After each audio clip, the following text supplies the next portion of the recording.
Next time you are standing in the grocery store aisle, take a moment to really look around. Look past the bright labels and the sale signs. What do you see? For many of us, the supermarket has stopped feeling like a place of abundance and started feeling like a place of compromise. We see prices climbing on the shelf while the quality quietly disappears from the package. We find ourselves paying premium prices for food science, fillers, water injections, and empty calories that leave us full but not nourished. We have been taught that this system is the only way to feed our families. We trade hours of our lives working for paper money only to watch the value of that money shrink the moment we step through those automatic doors. But what if I told you that the most valuable currency isn't in your wallet? What if the highest quality protein didn't come from a factory farm, but from a seed that has been feeding civilizations for 5,000 years? It is time to stop acting like a dependent consumer and start thinking like a producer. There is a crop, often ignored, often misunderstood, that offers a way out of this inflation loop. It doesn't just feed you, it heals your soil. It doesn't just fill your stomach, it fuels your blood. I am talking about the broad bean, the fava. Do not confuse this with the watery string beans you might have grown up with. Those are snacks. The fava is fuel. This is the only vegetable that can look a steak in the eye and not blink. To understand the power of this plant, we have to look back at those who mastered it. The Roman legions did not march across the known world on a diet of processed carbohydrates. They marched on the broad bean. It was their portable muscle, the dense nutrition that built the roads and aqueducts we still marvel at today. To the ancients, this wasn't a side dish. It was the foundation of strength. But perhaps the most profound lesson comes from the Middle Ages during the great famines of Sicily. History tells us that when the wheat crops failed and the trading ships didn't arrive, the wealthy were found dead in their palaces, clutching bags of gold coins. Why? Because you cannot eat gold. The people who survived, the families who made it through the winter, were the ones holding fava beans. It was the only crop that stood between life and death when the easy harvests failed. That story teaches us a fundamental truth that we have forgotten in our modern comfort.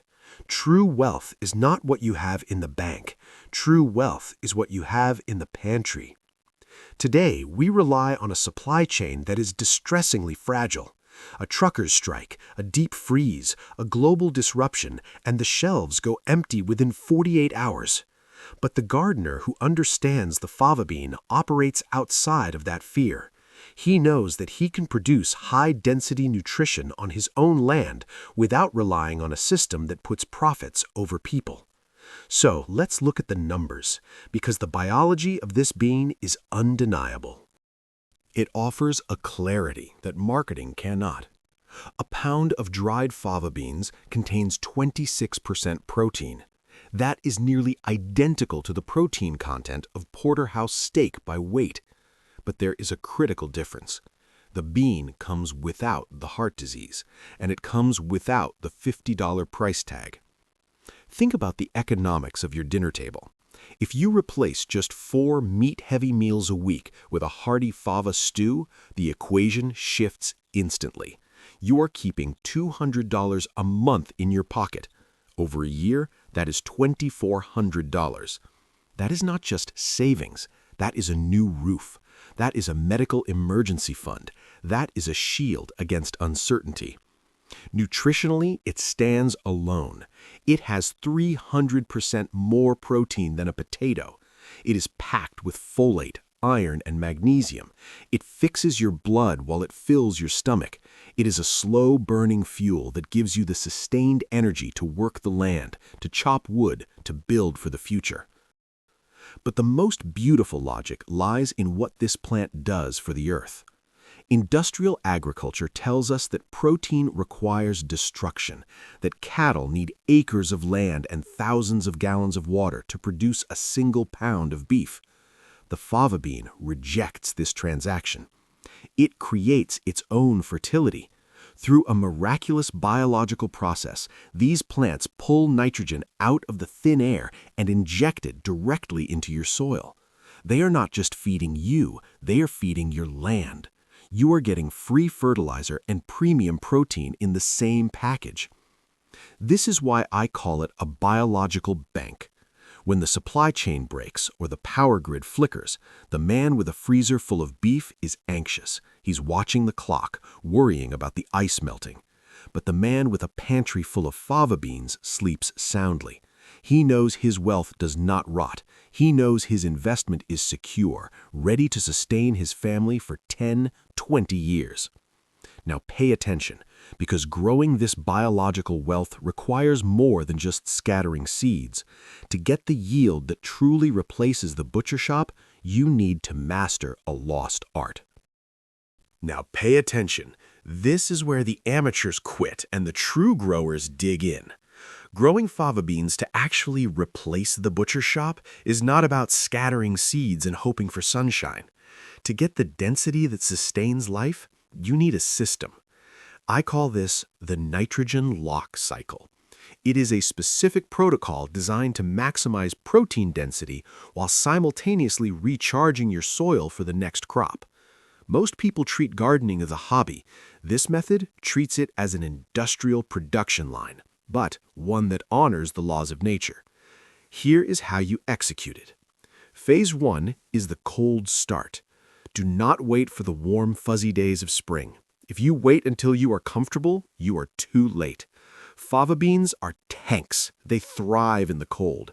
In many zones, you put them in the ground the moment the soil is soft enough to work, even if there is still frost on the grass. You want that cold to harden the plant. Take your seeds. They have a shell like armor. You need to wake them up. Soak them in water for 24 hours until they swell. This signals the seed that dormancy is over. Plant them deep, 2 inches down, and space them 6 inches apart. Do not crowd them. They need airflow. If you crowd them, you invite fungus, and fungus is the enemy of your stockpile. Phase 2 is the pinch. This is the secret that most modern gardeners miss. When the plant starts flowering and sets its first heavy cluster of pods low on the stem, you must intervene. Go out to the garden and pinch off the top growing tip of the plant. Snap it right off. This does 2 strategic things. First, it removes the soft, tender growth that black aphids love to attack. You are removing the target, so you don't have to use chemicals. Second, and more importantly, it stops the plant from wasting energy growing tall leaves. It forces that energy back down into the pods, making your beans bigger, denser, and richer in protein. Phase 3 is the lock. This is why we call it the nitrogen lock. When harvest comes, you will pick the pods, but do not, I repeat, do not pull the plant out by the roots. If you yank that plant up, you are throwing away a fortune. Take a sharp knife and cut the main stem right at the soil line. Leave the roots in the ground to rot. Why? Because attached to those roots are thousands of tiny white nodules. That is pure nitrogen. The plant pulled it from the atmosphere and stored it in the root system. By leaving the roots to decompose, you are releasing that nitrogen back into the soil for your summer tomatoes or corn. You are locking the fertility into your land. You just fertilized your garden for free. If you pull the roots, you break the cycle. You steal from your own future.